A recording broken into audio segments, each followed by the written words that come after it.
All right, let's jump right in. We're going to talk about an idea that honestly sounds like it's pulled straight from a sci-fi movie.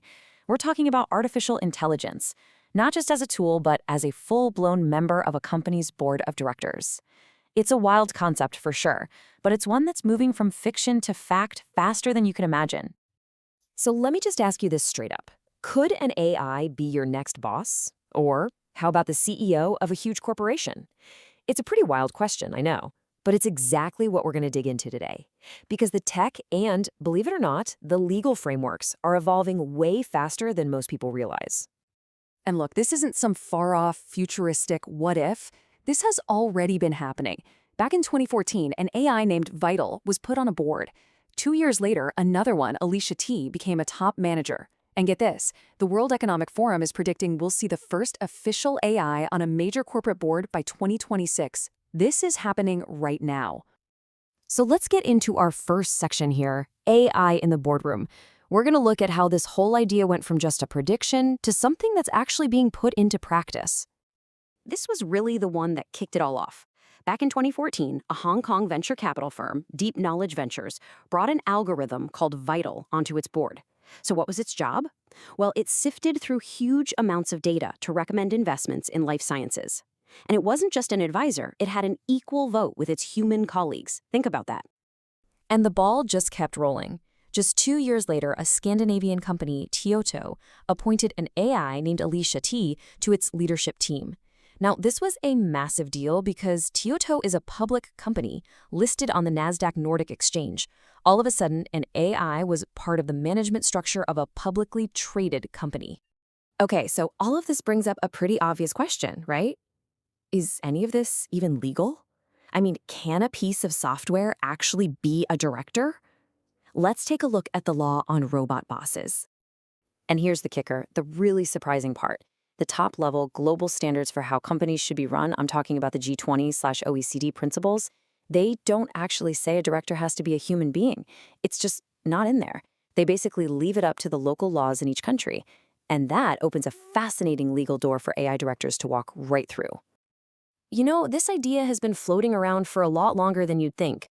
Way back in 1970, a professor named Meir Dan Cohen was already talking about the personless corporation, a company run entirely by computers. He was arguing that swapping out human managers for code wouldn't really change the company's legal status. The guy was decades ahead of his time. So, building on that, we have modern thinkers like Lynn Lopucki from UCLA, who's developed this idea of an algorithmic entity. This is where an algorithm could genuinely fulfill all the rights and obligations that a legal entity like a corporation has. So you can see the legal theory is really starting to catch up to the technology. Okay, I absolutely love this next analogy because it just makes the whole thing click. Professors at Oxford came up with the term self-driving company. It's perfect, right? Just like a self-driving car handles the road, makes decisions, and operates without a human driver, a self-driving company would operate and make huge strategic choices with an AI at the wheel. And all of this is pointing towards this ultimate vision that Martin Petrin at UCLA calls a fused board. Just imagine taking all the different skills, all the knowledge, all the experience of an entire human board and fusing it all into a single piece of software. A piece of software designed specifically to outperform human management. That's the end game here. All right, so we've talked about the what and the why. But how would this actually work? You know, what's the practical application? That brings us to our third section, how these AI directors actually function. And it turns out there are really two main paths companies are taking. So these two strategies are pretty different. On one side, you've got what's called the Digital Command Center. Think of it like a single, giant, all-seeing AI that's constantly monitoring the entire company. On the other side, you have companies building out a bunch of specialized AIs that each handle one specific job for the board, which, could one day all be combined.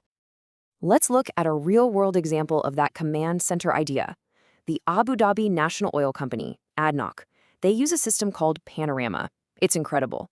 It pulls in real-time data from all their different businesses. It uses a digital twin of their entire operation, and it even uses blockchain to make sure the data is solid. And from all that, it generates top-level recommendations for management. And just to give you a sense of the sheer scale we're talking about, the company using this Panorama system, it manages a turnover of over $60 billion. with a B. So, yeah, this isn't some little side experiment. This is a massive, high-stakes operation that's relying on AI for incredibly important insights. Okay, this all sounds unbelievably powerful, but it also leads to another massive question. Can we actually, trust the algorithm? And that brings us to our fourth section. What are the rules we need for AIs in these leadership roles? Well, the consensus on this is pretty clear.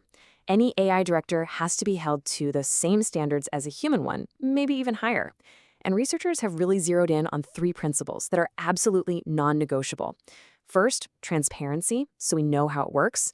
Second, explainability, so we can understand why it makes the decisions it does. And third, accountability, so someone is ultimately responsible for what it does. But there is a huge, huge challenge right at the heart of all this, the black box problem. With a lot of these really complex AIs, you have data that goes in and you have a decision that comes out. But that messy process in the middle can be a complete mystery, even to the people who built it. So how can you possibly have accountability if you don't even know why a decision was made in the first place? The good news is, regulators are already starting to wrestle with this. The European Union, for example, has established a right to explanation for its citizens when an algorithm makes a decision about them. And here in the US, we've had laws like the Fair Credit Reporting Act for decades, which require credit decisions to be explainable. So there's already a legal precedent for demanding this kind of clarity.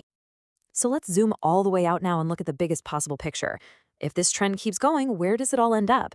Well, the answer is a concept that's pretty mind-bending: the corporate singularity.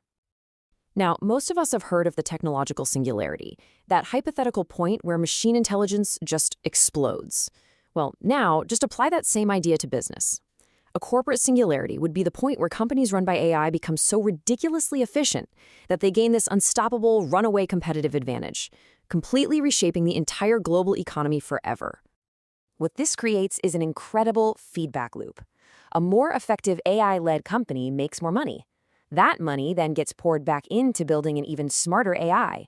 It's a cycle of accelerating advantage that could create companies that are just playing on a completely different level than their human-run rivals.